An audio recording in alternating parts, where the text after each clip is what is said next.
The American Psychological Association may be fake news.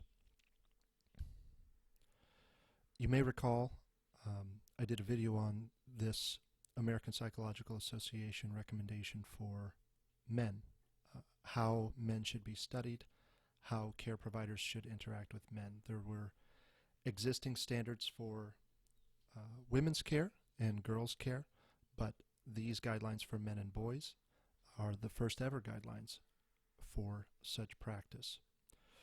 So we'll go through this article. This is written by Stephanie Pappas. This is a 2019 edition, volume 50, number 1, and page 34 of the print edition. So she states what's happening, right? For decades, psychology focused on men, particularly white men. So we're already comfortable singling out a race, right? We can talk about things in the context of what white men have done, but we'll see it get a little different later on here. So psychology focused on men, particularly white men, to the exclusion of all others, and men still dominate professionally and politically. So if you start your article out with a lie, people are going to question the rest of what you said. And so it's not just that men don't still dominate professionally, but they also don't dominate politically. Men tend toward a more traditional, more conservative view of both masculinity and government. They are more likely to favor free markets. They are more likely to tend toward conservatism. So let's see if they dominate both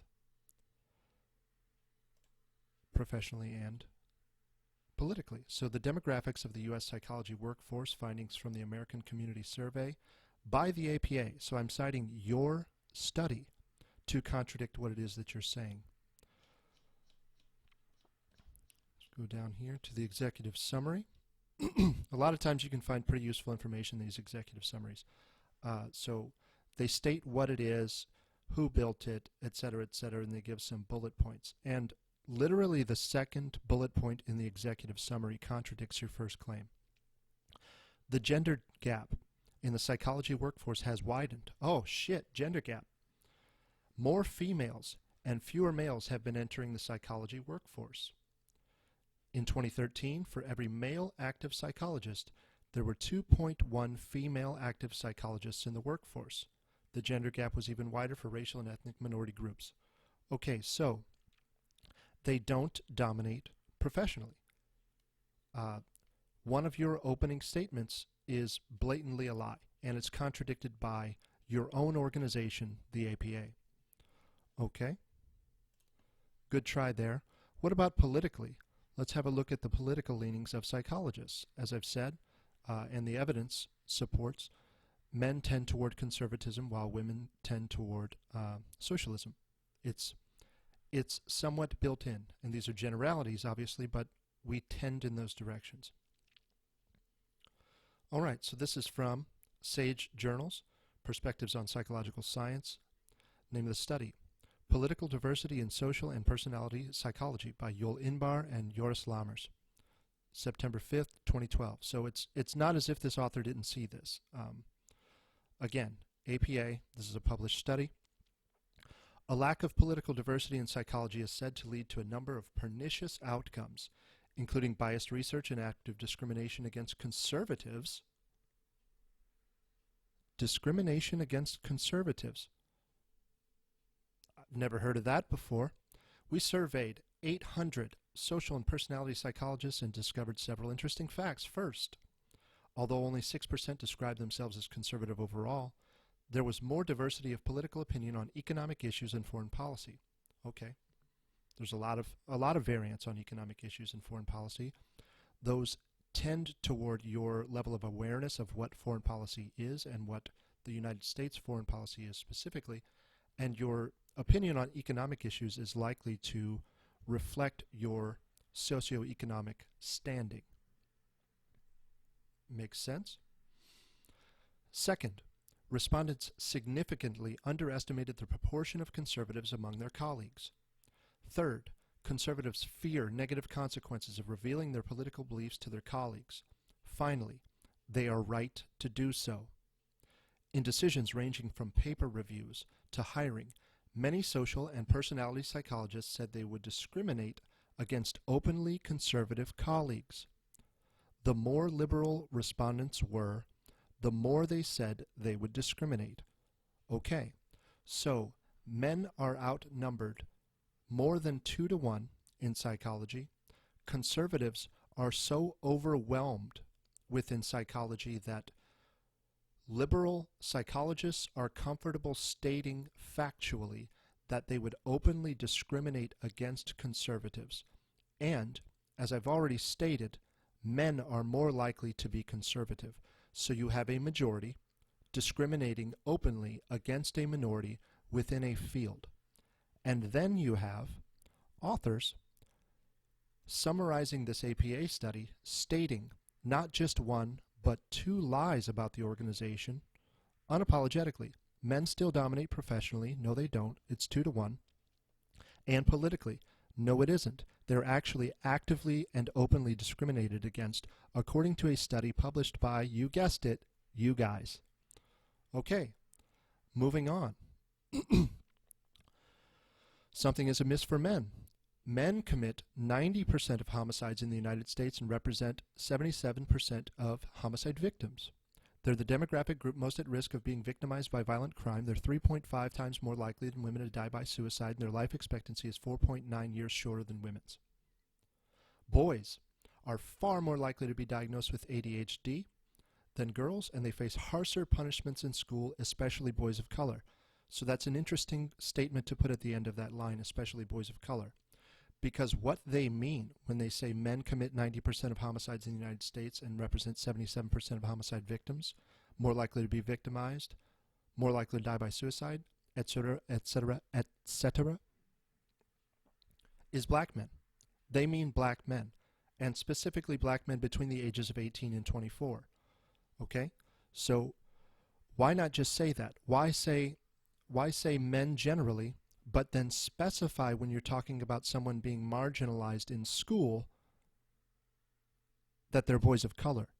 Okay? And it's not just boys of color, it's girls of color, as I'll get into. Okay? I stated already they have practice recommendations for girls and women. They've had that since 2007, so these are relatively new, the 2019 publication.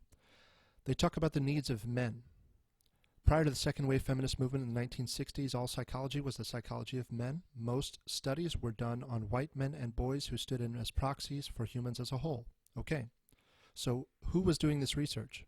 White men. Who was predominant in the demographics of the United States at that time? White people. Okay, what were women doing? Well, they were raising families. The women were busy, right? So 90+% of the population is white. Probably 100% of psychologists were white. And nearly all of the women associated with these families are busy. They're not doing psychology. They're also not breadwinners. They're raising families. Okay? So it should come as no surprise what she just said here. Prior to the second wave feminist movement in the 1960s, psychology was the psychology of men. Men were doing the study. Men were being paid and earning a living for their families who were supporting them. Okay? This is not surprising. It's not shocking, and it's certainly not bad. Okay? This old psychology left out women and people of color and conformed to gender role stereotypes. Okay.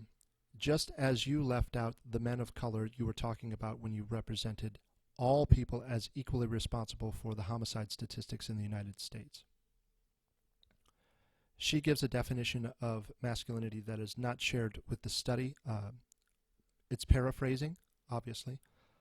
Traditional masculinity marked by stoicism, competitiveness, dominance, and aggression is on the whole harmful. Okay? So she's defined masculinity and stated that masculinity, traditional masculinity, is on the whole harmful. Okay? This is I would consider a radical view, perhaps even a harmful view of masculinity, to say that men being men, boys being boys, whatever that means, is harmful. So men are harmful. Okay? Thank you for that. Men with the strongest beliefs about masculinity were only half as likely as men with more moderate masculine beliefs to get preventative health care. Okay, that's a problem. The idea that a man should bear the burden himself, never seek counsel, never seek help, that is not masculinity. I know a lot of masculine people. I have, well, I don't have a normal group of friends. Most of my friends are special operators and former special operators. So I'm looking at a marginal group. None of those guys are that type of person. If you are better at a given skill, they're happy to take instruction in that skill. They're happy to defer to you as the authority. You gain referent power, and that power is exchanged. So in fact, in a group of that type, you're looking at more betas than alphas. The beta is the sidekick, the guy who steps in when it's his turn to be the professional and steps out when it's not his turn. This is how masculinity is supposed to work. So what you're describing is an inversion. You're describing something that isn't masculine and attacking it. That's called a straw man. Okay? Because of the way men have been brought up. Interesting. Let's talk about the way men are brought up here in a few minutes. She then goes on to talk about multiple masculinities. So there is no accepted standard for masculinity, except that's a lie, right? So you can look cross-culturally all around the world, and there are certain attributes that are going to be characteristic of the male, the masculine. So Webster's defines masculine, an adjective, as male. Masculine members of the choir means male members of the choir. Having qualities appropriate to or usually associated with a man, such as a masculine voice, masculine, of or relating to or constituting the gender that ordinarily includes most words or grammatical forms referring to males, masculine nouns. Soul. Having or occurred in a stressed final syllable, such as a masculine rhyme. Having the final chord occurring on a strong beat, such as a masculine cadence. Bump, bump, bump, bump, bump, bump. Okay. Let's see the traditional view of masculinity. Okay, this article is from theartofmanliness.com. By no means an authoritative source, but they're referencing an old vision and an archetype of masculinity when they talk about Achilles and Hector. If you're unfamiliar with the Iliad, a friend Paul put me onto it. I've got the audiobook. It's very, very good. The Alexander Pope translation is like music. It's beautiful. But these characters, right? These characters are not just vengeful patriarchal monsters because you can't work on a team. You can't excel. You don't gain referent power. You don't gain the respect of your peers if you are a tyrant. Okay, so if our entire society was based upon power, if we were all lusting after power, nothing would work, right? You would be sold products that don't work. You would be ripped off, and then the legal system would rip you off, and then you would go to prison forever. But who would pay for the prison? No one, because it's about power. No one would be left to pay for the prison. The lights wouldn't work. Your heat wouldn't work. Your cell phone wouldn't work. These things are all driven by dominance and aggression to be the best, to make the best product, right? That's masculine, okay? Making the best product at the expense of your consumer doesn't work. It's anti-masculine, okay? So the patriarchy would destroy itself, wouldn't it?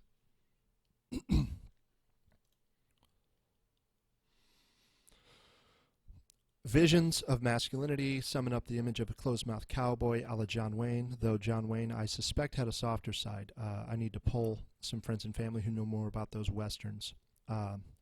Macho swagger. But these rules of masculine bump up against issues of race, class, and sexuality and can further complicate men's lives.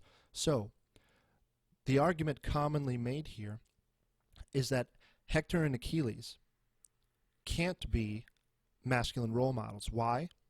Because my math professor is not going to be able to emulate that standard of masculinity. So if everyone can't play, the game is wrong. Well, we know that's not true. I can't play professional football. I don't work for Red Bull. I'm not on the Chicago Bulls. Okay, why? Because that game is for elites. Okay, you don't get to play in that game. You can pay for a ticket and you can sit in the front row even, but you're not getting in the game. Why? Because you're unqualified. Okay, so any standard, any value set that we creates a new group of people striving for a common goal. There are an infinite array of value sets, but the moment you have a value set, you have people that are going to be better able at achieving that value set and people that are less able at achieving that value set. So the argument against this conception of masculinity that's offered by the Greeks and the Romans is that, well, we can't accept it as a standard because not everyone is going to be able to be that kind of masculine. Okay, so what you're saying is ... If everyone can't play, we need to end the game. Okay? Does that sound like a masculine way of thinking or a tyrannical, feminine way of thinking? That sounds like the devouring mother to me, but I am not a psychologist. Okay? Talks about how this is affecting minorities and gay people and transgender individuals, etc., etc. And here is the moneymaker, right? They don't get everything wrong here. These problems seemed intractable, okay? How do you help someone who won't seek mental health treatment? Well, you can't. You can get a game going that appeals to them, that they will voluntarily participate in, and that's about the only way you can do it. That's the only way we can change culture in a meaningful way, is voluntarily. You cannot force people to stray away from masculinity. You cannot force people to do anything because you can only apply that force for so long. It's costing you calories, right? I can only hold these weights up for so long before my arms fatigue and I fail. What happens when I fail? What happens when I no longer have energy to put into the system to force these people to do what I want them to do? They start doing what they want and the system collapses, right? So how do you change culture in a meaningful way? Well, if culture is a game we're all agreeing to play, some of us are better at it, some of us are worse at it, some of us decide to create our own, as we have all through history, right? You have to make a game that people want to play. And if you want your game to be based on some inversion of masculinity, if that game is appealing, people will gravitate toward it voluntarily. If it's not appealing, they will gravitate toward Hector and Achilles, as they always have. This is the consensus around the world, and you're not going to change billions of years of, what would we call it? Social engineering, social construct, right? We can use the same buzzwords to talk about the same things, but we arrive at different conclusions for what we should do about it. Okay. Consider how stoicism and reluctance to admit vulnerability hamstring men in personal relationships. They should combat these forces, in part, by encouraging fathers to engage more fully with their children. Okay, and you see a father hugging his son, assumedly. These might be models, might be a real father and his son. Wonderful, wonderful. And, coincidentally, I'm going to focus on the black family. I've heard it said, and I see evidence for it, that the black family is in effect the canary in the coal mine when it comes to culture. So we can see in real time the effects of government force, for example, the welfare system, which I'll get into, affecting the canary in the coal mine. If you're unfamiliar with that phrase, look it up. I'm not going to get into it right now. Okay, so we want to encourage men to seek help when they need help. Okay? That's not anti-masculine. I agree with that, right? So I'll touch on this article briefly. This is from cityjournal.org. The author is Kay Himowitz. The Black Family, 40 Years of Lies, Rejecting the Moynihan Report Caused Untold Needless Misery. And I'm only going to read a bit of this. This is a great article if you're interested. I'm going to put these links in the description below here. Talking about the Moynihan Report, Moynihan was the Assistant Secretary of Labor under Lyndon B. Johnson. Instead of rates of black male unemployment and welfare enrollment running parallel as they always had, in 1962 they started to diverge in a way that would come to be called Moynihan's scissors. In the past, policymakers had assumed that if male heads of household had jobs, women and children would be provided for. This no longer seemed true. Even while more black men, though still catastrophically low numbers, were getting jobs, more black women were joining the welfare rolls. Okay. Lyndon B. Johnson's Great Society was the initiation of social welfare. Okay, we are going to take over the role that was traditionally placed upon religious organizations and private charities to care for the poor. And we are going to put that on the taxpayer. And further, the taxpayer is going to pay the government in the form of taxes, and the government will then allocate those resources as it sees fit. So prior to this, you saw a dramatically increasing rate of intact families in the black community, right? I believe higher rates among the black community of intact male-female pair-bonded nuclear families than among white families in the United States. Mind blower, right? But then you inject social welfare into these communities, and what happens? The fathers have to be removed from the home or the check stops, right? So what you've done is take that dragon energy out of the home, and you get the effects we're going to get into. All right. So men don't dominate professionally and politically. The homicides are not the result of white men, as you stated in the beginning. So the only race you mentioned, white men, you mentioned in a negative light. That's your prerogative, I suppose. Patterns and trends. Homicide trends in the United States 1980 to 2008. Annual rates for 2009 and 2010 are also given. This is compiled by Alexia Cooper and Erica L. Smith, who are Bureau of Justice Statistics statisticians. Well done, ladies. Okay. Let's go here, page 18.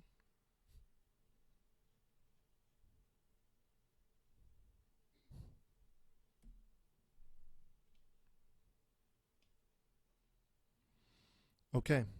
The demographic characteristics of homicide victims and offenders were different from the characteristics of the general population. So as we saw, she's talking about homicide, right? Men are committing all of these homicides. They're most often victimized. They are most often the perpetrator. They're more likely to die by suicide. Their lives are shorter. All of these terrible, terrible things. Based on available data, 1980 to 2008, blacks were disproportionately represented as both homicide victims and offenders. The victimization rates for blacks, 27.8 per 100,000, was 6 times higher than the rate for whites, 4.5 per 100,000. The offending rate for blacks, 34.4 per 100,000, was almost 8 times higher than the rate for whites. So when it's as if she took this data point from this summary from the BJS and got rid of black and inserted men, okay? Which is true. It's true that men are doing this, but more specifically, and the overwhelming proportion of the homicides that she's talking about are from black men. This is why I've chosen to focus on black men. In addition to this canary in the coal mine issue, black men have much higher rates of victimization and perpetration in the categories that she's defined, right? So why not focus on the thing that we could say, well, what are the things that may be contributing to this? Welfare is a big one, right? I think there's something we can actually impact that is a contributor, and I'll get into the fatherhood here. So what do we got here? 3 and 11. Patterns and trends by race from the same report. Blacks were disproportionately represented among homicide victims and offenders, as I stated in the initial summary. 2008 homicide victimization rate for blacks, 19.6 homicides per 100,000, 6 times higher than the rate for whites. So we saw the rate from 1980 to 2008 a moment ago. The rate is in a downward trend compared with the white homicide victimization rate. This is catastrophic, right? Because most of these victims of these black homicide perpetrators are going to be black people as well, typically black men. Victimization rate peaked in the 90s at 39.4 homicides per 100,000. That's when they had to introduce these tough on crime bills, et cetera, instead of looking at what could be causing this. Because if you identify a specific group of people and that group has a race and age, et cetera, associated with it, you're racist, you're ageist, you're sexist, et cetera. Unless you're attacking straight white men. That's fine. Okay.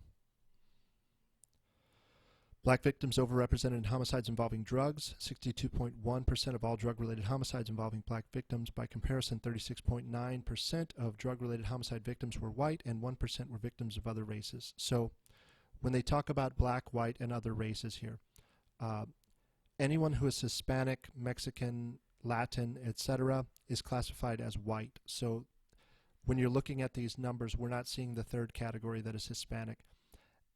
If you dig into the data, you see a descending order in homicide, etc., from black to Hispanic to white to other races, I guess, because they're marginal groups. They're going to make up less of a proportion of the population and less of a proportion of the statistics.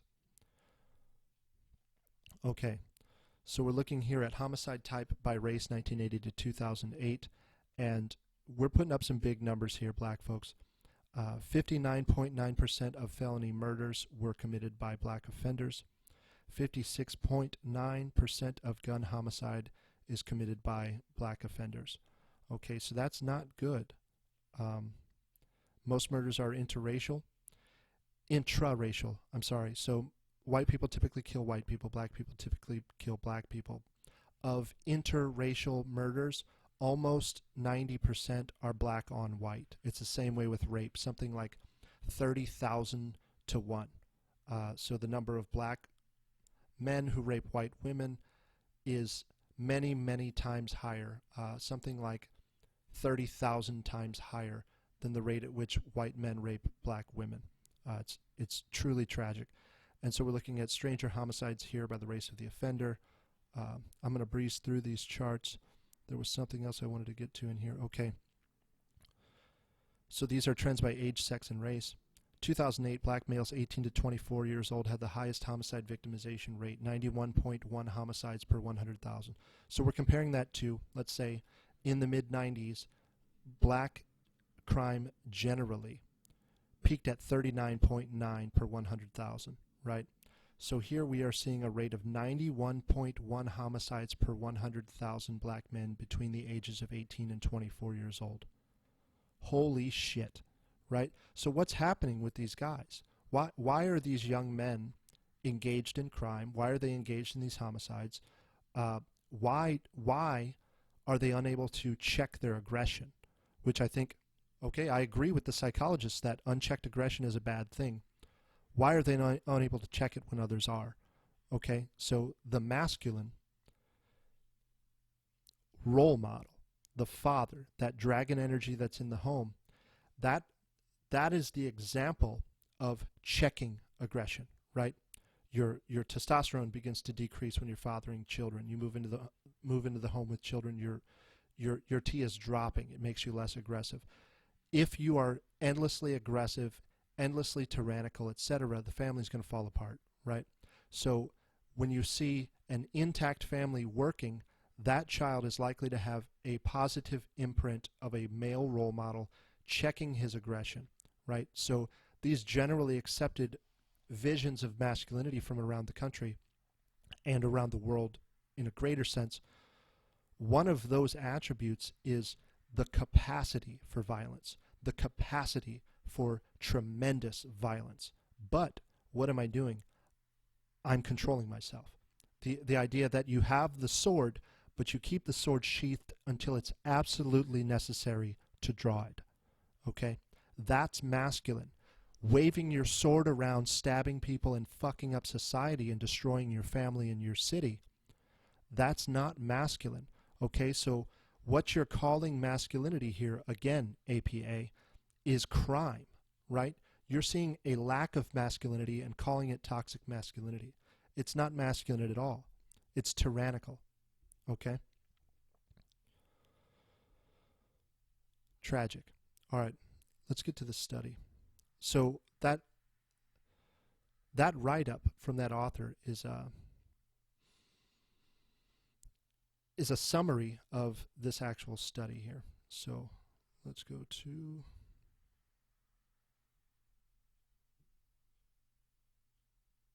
not the gender gap, civil rights data collection. All right. So schools, all right. We want to say that it's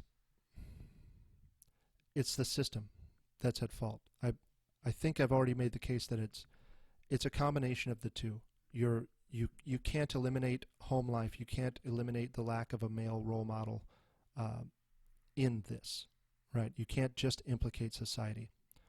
So we're looking at civil rights data collection on school discipline from 2014, ocrdata.ed.gov. Suspension of preschool children by race, ethnicity, and gender. Okay. What? Suspension of preschool children. Preschool children. Okay, I think I started grade school, kindergarten at 6. So these are kids under 6, right, who are being suspended from school for discipline problems. Black children represent 18% of preschool enrollment, but 48% of preschool children receiving more than one out-of-school suspension. Preschool kids. In comparison, white students represent 43% of preschool enrollment, but 26% of preschool children receiving one or more school suspensions. Boys represent 79%, 82% of preschool children, and 82% of preschool children suspended multiple times, although they represent 54% of preschool enrollment. So that's shocking, right? They're 54% of the population, 82% of preschool children suspended multiple times. What's going on with boys? Disproportionately high suspension and expulsion rates for students of color. Black students are suspended and expelled at a rate 3 times greater than white students on average. 5% of white students are suspended compared to 16% of black students. American Indian and Native Alaskan students are also disproportionately suspended and expelled, representing less than 1% of the student population, but 2% of out-of-school suspensions and 3% of expulsions. So I read a number of articles about this that all claim that, well, they're doing the same thing. One is being suspended and one is not. It's not true. It's not true. There's no evidence to suggest that, and I read this entire study from ocrdata.ed.gov, which they all cite. Okay, so what we're looking at is, in the same way that we talk about young black men going to jail for marijuana possession when another young man who happens to be white, for the same amount, same setting, same. One kid's white, one kid's black. Black kid goes to jail, white kid doesn't. Or black kid gets arrested, white kid doesn't. That does happen, and you can count on one hand the number of times it has happened. Typically, and this is from FBI.gov, the black child is more likely to have a history of arrests. In the same light, you can say, within the school system, these young men have been suspended repeatedly since preschool, okay? So 3-year-olds, 4-year-olds being suspended from preschool. That is a cumulative record, right? So if you are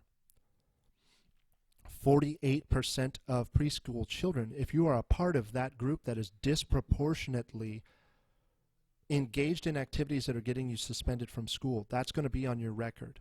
You're more likely to have something on your record at the time you're busted for I don't know, carrying a knife to school, getting in a fight, etc. So they're looking at a holistic picture of the person, right? You've been suspended 15 times and you're in 8th grade. It's time to move you somewhere else. So this is what's happening. It's the same way with these arrest records. You look through BJS data and you don't find anything to support that people are being punished differently for the same crime. If you're only looking at the event, yes, but you're not looking back into the history to find that this person has multiple arrests for marijuana. And that's why this guy went to jail and the other guy didn't. Okay? It has to do with probabilities. The likelihood that you have a prior conviction is higher if you're a black male 18 to 24. It's tragic, but that's the way it is. What can we do about it? What can we do about it? Okay. Here are the guidelines, right? I'll go back up to the top here quickly. So you can see the title. This is APA Guidelines for Psychological Practice with Boys and Men from August 2018. There's a happy dad and a kid and a grandfather. So this is what you want, right? Intergenerational fathership, intergenerational masculinity. That's exactly what you want. Unfortunately, we're not getting that, right? We're getting the King of Queens. We're getting Homer Simpson. We're getting Family Guy, except those guys stayed home, right? They're still in the home.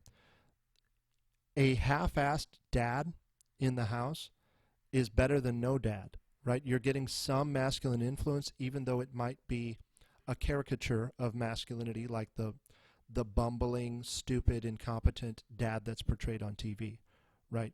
You're at least getting something. So you can read this introduction yourself. I'm going to go right to our definitions because I'm psychotic. Masculinity ideology. So I read earlier the definition that the author writing the summary gave: stoicism, aggression, etc. Further, the conclusion that those things are harmful to society. Restraining your emotions until it's appropriate, being aggressive, being competitive, etc. Those things are on the whole harmful, as stated by a representative of the American Psychological Association. That's a real problem. Masculinity ideology is a set of descriptive, prescriptive, and proscriptive of cognitions about boys and men.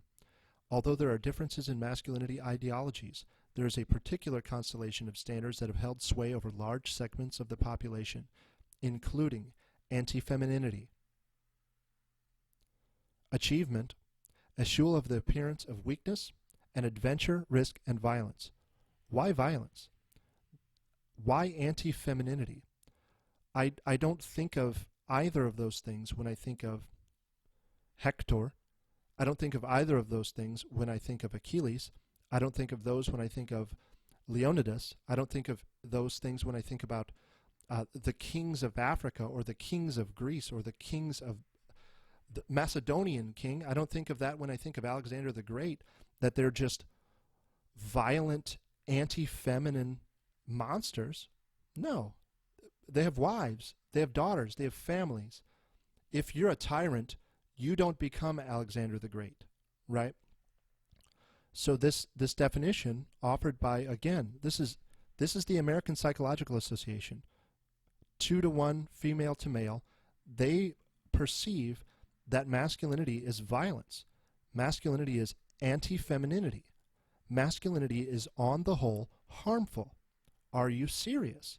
So people who believe this are being tasked with aiding men in exploring their mental health issues and resolving them. So I'm coming from a place of, what would you call it? Implicit bias, to try and help someone that I believe is a villain. And not just that, but I believe the archetype that that person recognizes as masculine is an inversion of what masculinity should be. Masculinity should be a well-behaved girl sitting quietly with her hands folded in a classroom, passively listening to instruction. Okay? You think that typical female behavior is what masculinity should be.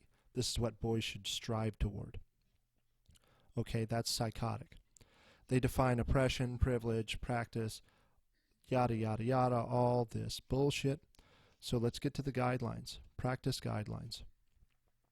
It is common to use the term masculinities rather than masculinity to acknowledge the various conceptions of masculine gender roles associated with an intersection of multiple identities. Rural, working class, adult, white masculinities may take a different form than urban teenage Mexican American masculinities. Yes and no. They're going to look different because of the dress and perhaps the way they carry themselves, but we all recognize common characteristics of masculinity as I've already identified. What you identify as masculine, violence, and being anti-woman, are not masculine. They're not masculine in any community anywhere.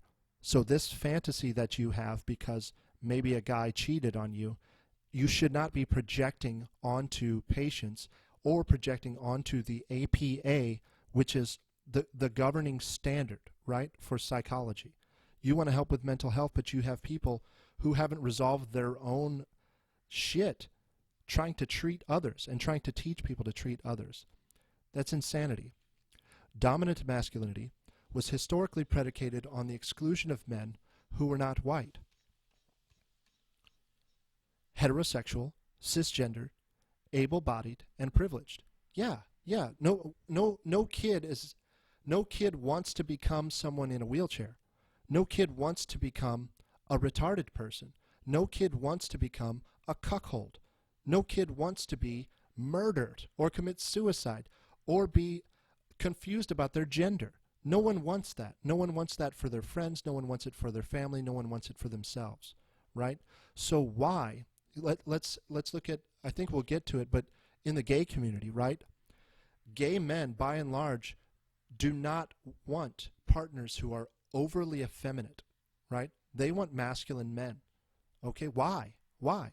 Shouldn't it be the inversion? Shouldn't they be looking for something that isn't masculine? Because masculinity is, after all, toxic. And who would be a better judge of masculinity than gay men, right? Maybe. So the application here. So they give some observations and they give the application for clinical practice guidelines. Gender identity development begins before birth. Yes. Yes, it does. It begins when sperm meets egg and chromosomes are formed. Okay, so you have XX or you have XY. That male-specific region Y that is on that Y chromosome codes for this and not my beautiful wife. Shaped by the expectations that parents and other significant adults have for how a boy should be treated and how he should behave. So this is probably a mischaracterization. This is a paraphrase from Bassow, 2006. It's not possible that, well, unless you're into this mysticism, I thought this was somewhat scientific. It's not possible to have your expectations shape someone in the womb, okay? You can't expect a girl and that influences sperm meeting egg and 2 X chromosomes forming the girl. Your expectations don't form that, unless maybe they do. We'll see what the physicists say in 20 years. Boys and girls begin to make distinctions between males and females during infancy. Yes. Yes. And increasingly assign certain meanings to being male based on their gender socialization experiences. Really. So they begin to form a conception of what masculinity is and what femininity is based on their observation of the people in their immediate environment. I agree. Over time, a boy's gender identity becomes crystallized and exerts a greater influence on his behavior. Well, also testosterone begins to wrap up dramatically, right? Boys begin to distance themselves from their mothers somewhere between ages 4 and 6. The father typically steps in, starts showing them how to take risks, how to wrestle, how to be a good sport, how to lose, etc. So yeah, their identity becomes crystallized, and their nuts are forming, and they're starting to form testosterone, right? So they're becoming men, whereas before they were sort of malleable little kids. They're just doing kid shit, right? Let them be kids. By the time he reaches adulthood, a man will tend to demonstrate behaviors as prescribed by his ethnicity, culture, and different constructions of masculinity. Yes, so they will vary, but slightly. There are general conceptions of masculinity there are generalizable conceptions of masculinity across cultures globally, in the same way that our conception of beauty is generalizable. Facial symmetry, hip-to-waist ratio, large busts, large butts, etc. Boys and men from racial or ethnic minority backgrounds. Again, we want to focus on racial or ethnic minority backgrounds, when we're talking about oppression, victimization, the victimhood narrative, but we don't want to talk about when it comes to the statistics that I mentioned earlier. We're talking about a very specific group of people, but we're not able to say that out loud for fear that we're going to be reprimanded, unless we are saying race, white, gender, cis, sex, male. Those three things you can criticize publicly. Nothing else, because you're coming from a place of privilege, unless you're a handicapped transgender lesbian with one leg. Bisexual, transgender, intellectually, psychiatrically, or physically disabled people may be the targets of various forms of prejudice and microaggressions. So they don't say people. They're just saying all these labels, all these identity labels, gay, bisexual, these are people, but you don't say that. Boys with feminine identities or expressions may face especially negative reactions to non-normative gender expressions, including emotional expressions such as passivity or crying. Who wants to hang out with a person like that? Okay? Of course they do. You don't want a friend who's crying all the time and just submissive and goes along with whatever. That's like saying that a man wants a submissive wife. That's insanity. I can't imagine how chaotic my life would be without a partner that challenges me intellectually, without a person that challenges me with regard to my thought process, my decisions. You want someone to compete with in the same direction, right? I don't want just goo, just Play-Doh. No one does. So of course, kids who are gender non-conforming, as you say it, but you describe it as passive and crying? No one wants that around, right? Even people like that don't want that around. Policing of masculinity expression in boys by their caregivers tends to be ineffective and emotionally damaging to the child and creates tension in the relationship. Exactly. So you already know it.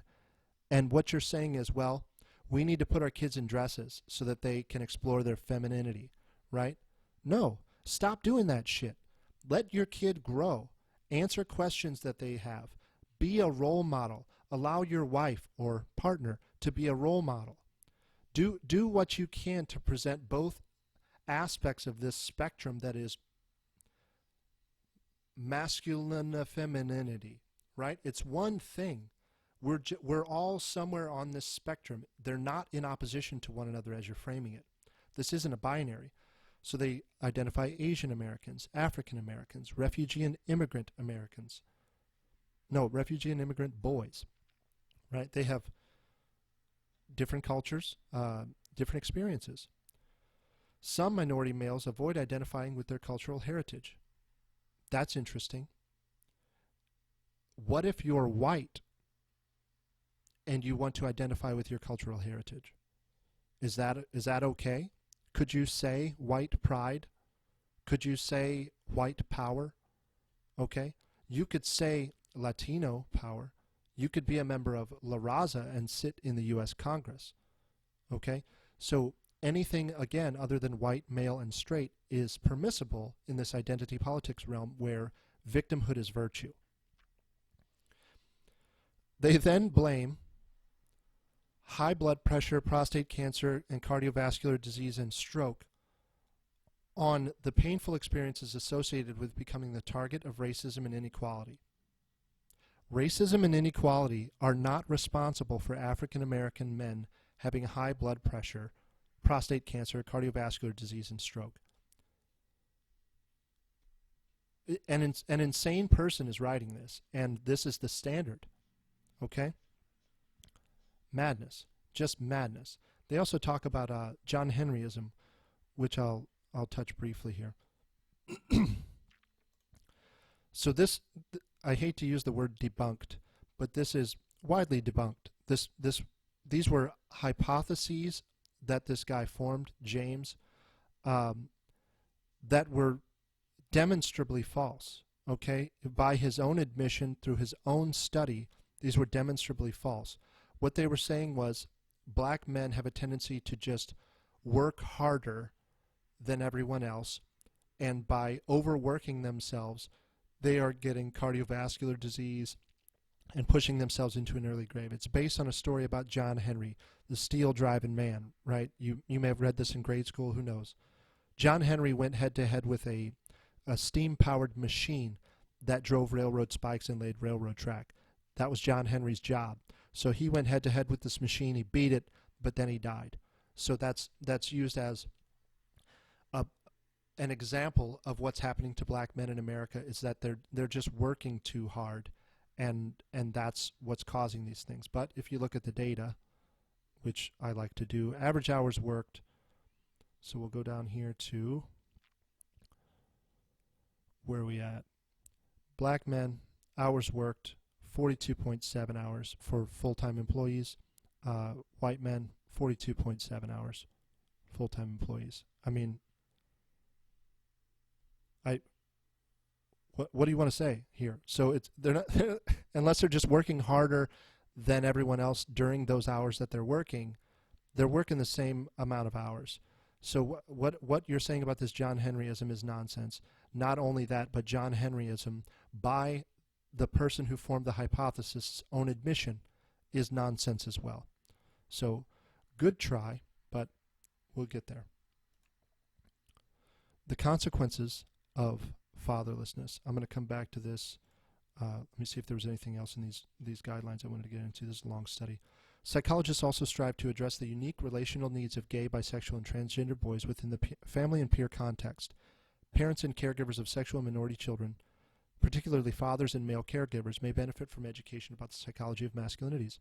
Of course, everyone benefits from education about anything, okay?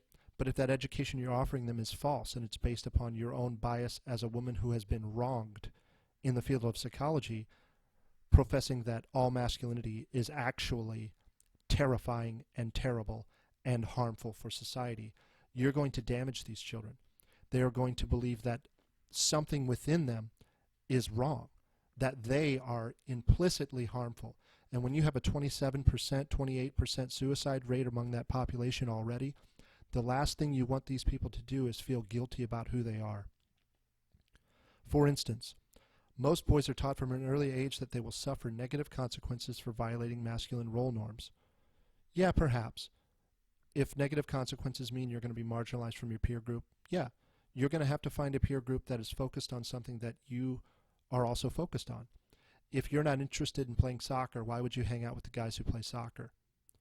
If you're not interested in being competitive on the football field, why would you hang out with the guys who play football? If you're interested in mathematics, hang with the math kids. If you're interested in football, hang with the football kids.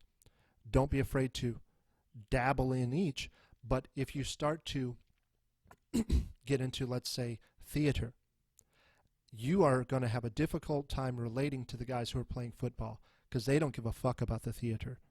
And they definitely don't say theater.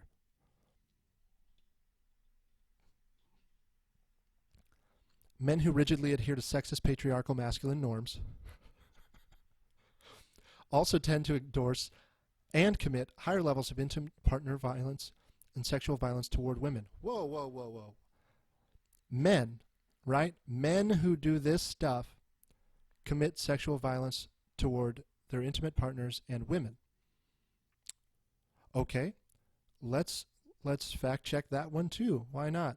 You've been lying for this whole article. Okay, 2 studies that prove domestic violence is an LGBT issue. This is from The Advocate. The National Violence Against Women survey found that 21.5% of men and 35.4% of women living in a same-sex partner experienced intimate partner physical violence in their lifetimes, compared with 7.1% and 20.4% for men and women respectively, with a history of only opposite-sex cohabitation. Okay? So that's another lie, again, coming from the APA. It's actually more likely in a homosexual relationship that you're going to experience domestic violence. The rates of domestic violence are higher among same-sex couples. So go ahead and shut up. In a marital context, husbands' masculine gender role conflict has been positively associated with their wives' depression. Okay, yeah, that makes perfect sense if you accept the definition for masculinity that you've prescribed. if masculinity is violence and anti-femininity, of course that is going to be positively correlated with your wife's depression and unhappiness. What the fuck are you talking about? If you define something as horrible, someone who is around something horrible isn't going to feel great. This is not a revelation. This certainly isn't science. More about gender roles. Transgender women may be perceived as men who are pretending or dressing up, while transgender men may be seen as, quote, not real men. Yeah, well, yeah, they probably are seen as that because that's not a man. That's a woman portraying herself as a man. These harmful perceptions are validated through court systems that enshrine trans-panic defenses for hate crimes against transgender people. Okay, so they call it a hate crime. They call it trans-panic. What are they talking about here? This is when a transgender man or a transgender woman has sex with someone of the same sex without their knowledge, without their informed consent, right? So if I'm a man dressed as a woman, I pick up a guy who's drunk at the bar, take him home, we have sex. He finds out that I'm a man and assaults and or kills me. They're calling that a hate crime. They're calling it trans-panic. Put yourself in that situation and tell me how you'd feel about it, assuming you're not gay or bisexual. I want to hear how straight people feel about that if you're tricked into having sex with someone of the same sex. That's not a hate crime. That's what I would describe as a crime of passion, where in the same way that people who kill cheating spouses are characterized. That's insanity. Okay? So why would people have this apprehension? Well, it's not socially constructed, and we can see that here. Journal on Psychology and Sexuality, Volume 8, 2017, Issue 3. What do two men kissing and a bucket of maggots have in common? Heterosexual men's indistinguishable salivary alpha amylase responses to photos of two men kissing and disgusting images. So you're a straight man. You are going to react physically. The salivary enzymes you produce physically are going to respond to seeing a photo of two men kissing. The same response you would get to a photo of maggots dissolving a corpse. Okay? This is built in. It's hardwired in the same way that your play circuit is hardwired.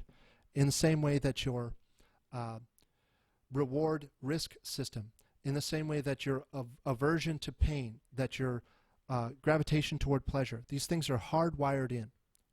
This isn't a social construct if it's causing a specific enzyme to be secreted from your mouth when you see a photo of men kissing. So discriminating against someone who is, quote, homophobic, you're discriminating against something that is biologically determined, right? So we want to talk about civil rights. What about straight men's rights? We can't talk about that, though.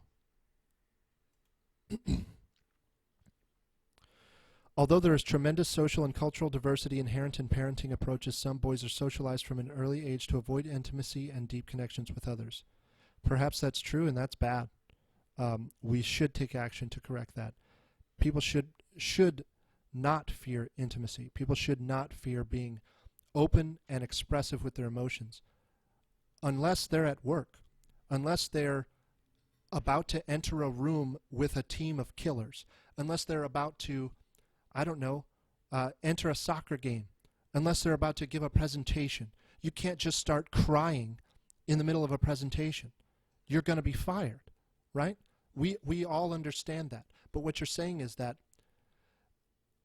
we want to push it to the extreme. You need to be always open and always communicative about your emotions, but there's a time and a place for it, and that's what masculinity is. Knowing the time and place to be vulnerable, and knowing the time and place to be invulnerable. Psychologists strive to use a variety of methods to promote the development of male-male relationships. Toward addressing this goal, psychologists recognize and challenge socialization pressures on boys and men to be hyper-competitive and hyper-aggressive with one another to help boys and men develop healthy same-sex friendships, interactive all-male groups, and educational videos, self-help books, etc.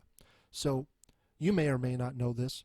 I would look into something called the manosphere, or the red man group, I believe. Any of this red pill man culture. When you start forming groups like this, you are chastised.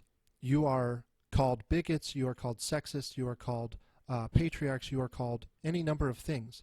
It is actively discouraged from the same people that are thinking along these ideological lines, that men's groups are, because they contain men and because men are masculine and because masculinity is toxic, this men's group is toxic and we need to actively oppose it, right? Okay, so the solution offered by the APA is to have men's groups. Well, the Boy Scouts can no longer be the Boy Scouts.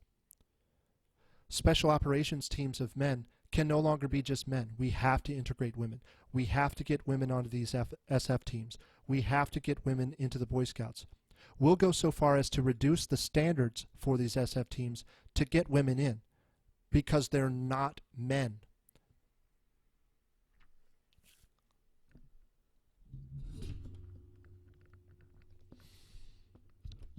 So that's the application. So this I believe is only one solution, though, right? We have to get fathers back in the home. We have to get fathers back in the home. And again, this is why I'm pointing to specifically the black community, because they have the highest rates of fatherlessness. It's something like 70% of homes, 70% of black homes are without a father, right? So if you avoid the abortion knife, you're likely to grow up without a dad, right? 50% are aborted, 70% are going to grow up without dads. So this group of men that we're left with, these 18 to 24 young black men, have no frame of reference for what masculinity is. Where do they gravitate? Well, the only masculine thing I see in my environment, or what I perceive to be masculine given society's conception of it, are gangs. So I'm going to identify with a gang. I'm going to identify with whoever's the most aggressive person out here. Where does that lead? Well, you get what's called the school to prison pipeline, right? So it's not a new phenomenon at the age of 18. As we've seen, this begins back in preschool, and the only thing that can affect this prior to school would be the home, right? So if toxic masculinity is a result of an overabundance of this form of masculinity, it should be solved by not having a father in the home, except we see the opposite, right? So if men teach boys to be aggressive, tyrannical, violent monsters, we should see an absence of this toxic masculinity in single mother households, when in fact we see the opposite. So what is it you're saying here? Nationally, representative samples suggest more than 80% of fathers report being involved in their children's lives. Okay, that's a report. Yeah, I'm involved. Okay, involved in what capacity? Do you live there in the home and see your child every day? Well, they don't break it down like that, right? Traditionally, the traditional paternal breadwinner role is less entrenched in modern families and is giving way to a new focus on the father as a more involved, available, and equal co-parent. Great, great. No issue with the woman being the provider or with the man being the provider. Whatever you want to do, perfect. In many African American communities, there are higher rates of single-parent, women-led households. What? Why is this on page 12? In many African American communities, there are higher rates of single-parent, women-led households. But African American fathers are increasingly documented as being involved with their children. But wait, you just said 80% say that they're involved, and here, documented as being involved. However, higher rates of single-parent, women-led households. In fact, it's in excess of 70%, right? And that's what we know about. Father involvement for resident and non-resident fathers has been consistently linked to positive child outcomes.